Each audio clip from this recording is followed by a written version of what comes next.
So I will oppose this motion by saying that no, not everybody, especially those with low cardiovascular risk score of less than 5%, should be on a statin, as far as people living with HIV is concerned.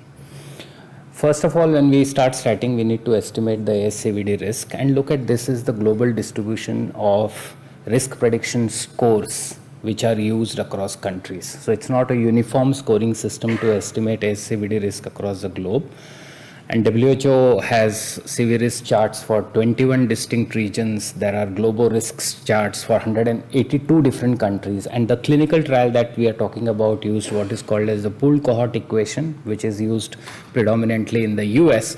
And recently in this month, there was a publication in the US where the same American Heart Association came out with a new risk calculator called the PREVENT, which demonstrated in a study that using the pooled cohort equation, 17.3 million general population people in the US were receiving statins when they were not indicated for them. So overestimating the use of statins is a big issue with the current risk prediction tools.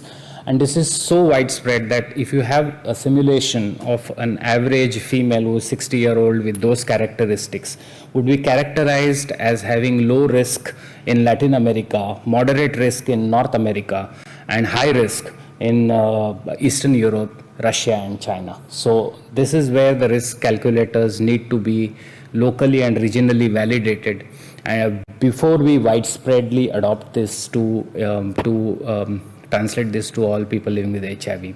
And look at what has been done in REPRIVE itself. This was a poster presented at CROI this year, which it very clearly showed that using the pooled cohort equation, the risk was underestimated in high income settings in females as well as in Black or African American descent individuals. But most importantly, it overestimated ASCVD risk in non-high income countries.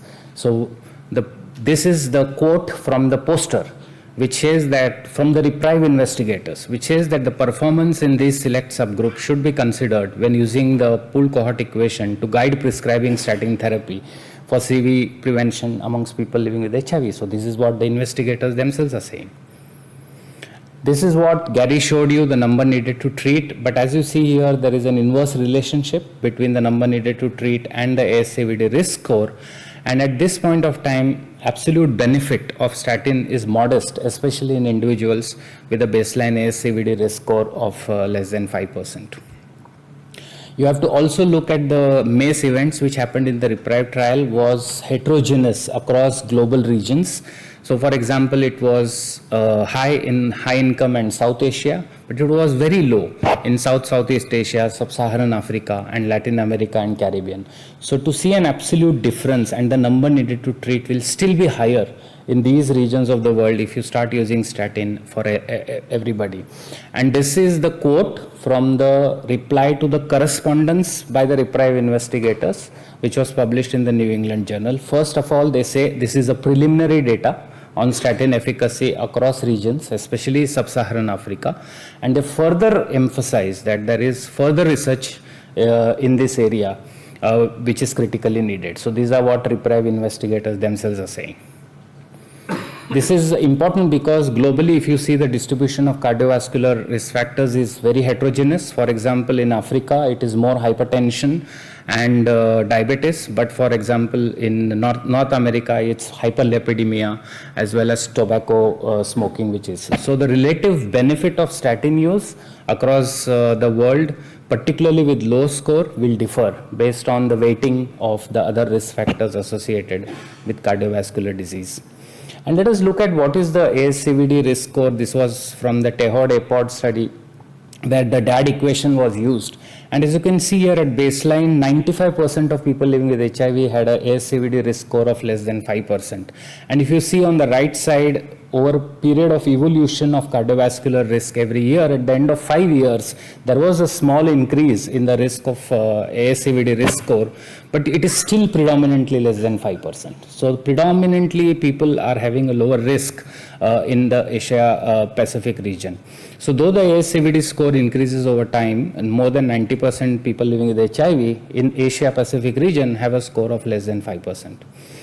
And then Gary showed you that statin is well tolerated, but in real life, this is data from Thailand, I think from the HIV NAT group, which shows that only 50% of individuals remain on a statin along with antiretroviral therapy at the end of 5 years when statin was initiated.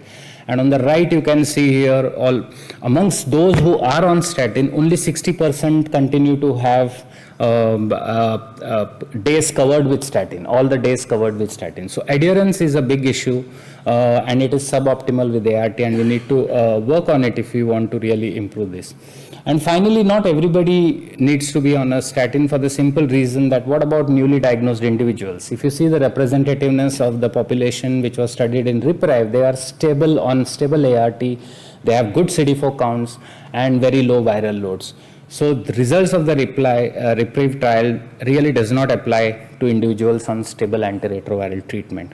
Finally, the other issue is safety of statins. When you translate it at a population level, assuming that there are about 8.1 million people living with HIV more than 50 years in 2020, with those kinds of incident rate ratios that I'm showing you, there will be a significant burden of diabetes when you use it in the population level, particularly in Africa, for instance, which has very low MACE rates, which I showed you in the data of REPRIVE.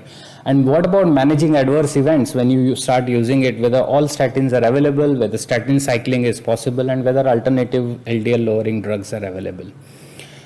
It is cost effective, briefly Gary mentioned, but this is data from Thailand, which shows you before the REPRIVE study that the willingness to play a threshold, it's way above the incremental cost versus incremental cost effectiveness ratio.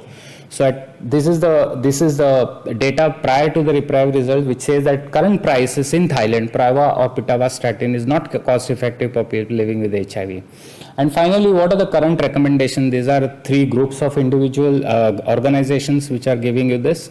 But if you see for CV risk less than 5%, the Americans, the EAC society, you say to consider it, while the BIVA recommends it. But again, BIVA is, as you see here, for the higher score, say you prioritize the above group. So it's the British way of saying consider it.